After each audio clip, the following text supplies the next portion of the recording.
Hey, welcome back to Host. I am Carly. I will be going over the ghost story with you tonight. Don't forget to wear something nice and comfy, maybe cuddle up with a cover, maybe a hot tea, a hot chocolate, and some coffee. And let's dive into this spooky story. It's called The Old School Ghost. They were all Kutztown University students. Al, Dale, and Dan remain friends now that they have graduated from the university. And to this day, not one of them can find an answer to the questions that continue to hang over their heads since Kutztown days. At least one of them, Dan, has continued to seek answers. He has done extensive research into the building in which their experience took place. Dale and Al tried a Ouija board. Nothing happened. Only the episodes of fear and mystery they experienced in their junior and senior years at Kutztown are without question. Al had a first encounter at the 1892 Kutztown Public School building on West White Oak Street, a building which now houses the Kutztown Area Historic Society.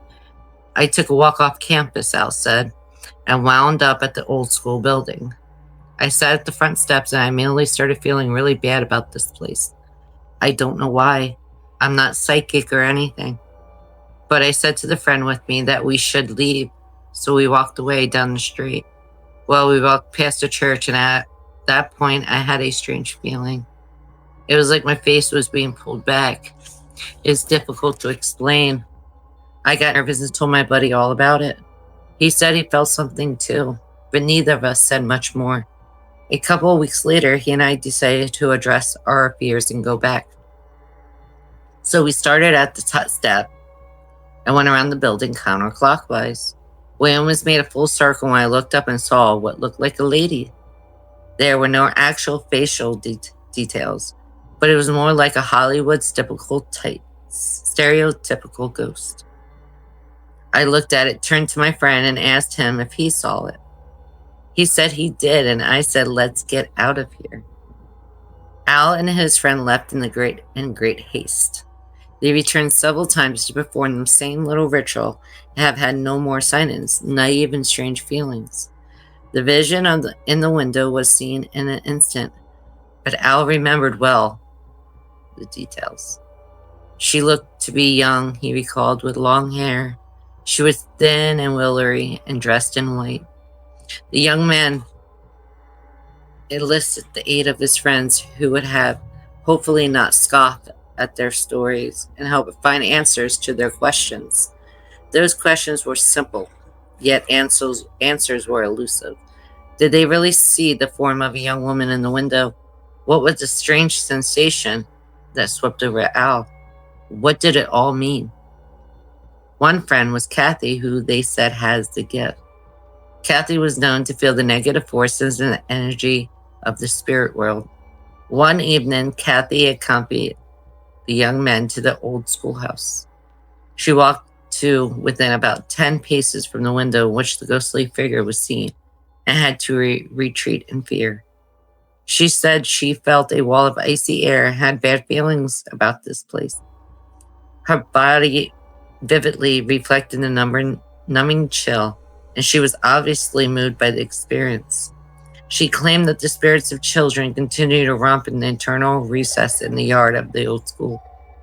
So confused and confounded by their experiences were the students, they resorted to a Ouija board, which told them that the ghost in the window name was Elaine and was a young woman who died after losing money on the school grounds.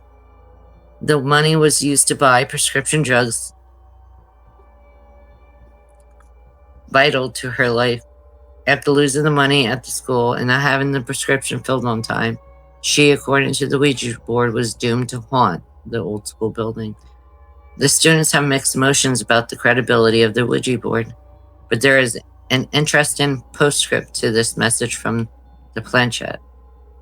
Following the constellation of the Ouija, they happened to visit the open house at Historic Society, which maintains in a small museum in the old school. Strangely enough, surrounding the window of which the ghostly woman was seen is an extensive exhibit of pharmaceuticals and equipment used in drugstores years ago. As they stood looking at the display and relating it to the Ouija board's strange conclusion, Al, Dale, and Dan each felt a certain weakness, an unexplainable pressure on their bodies. They looked at each other knowingly and slowly walked away. The men feel no fear as they continue to visit the building and investigate the incident. They remember their experiences with kind of an awe as they now await and perhaps even welcome another ghostly contact with whatever spirit or spirits may roam in or around the old Kutztown School building.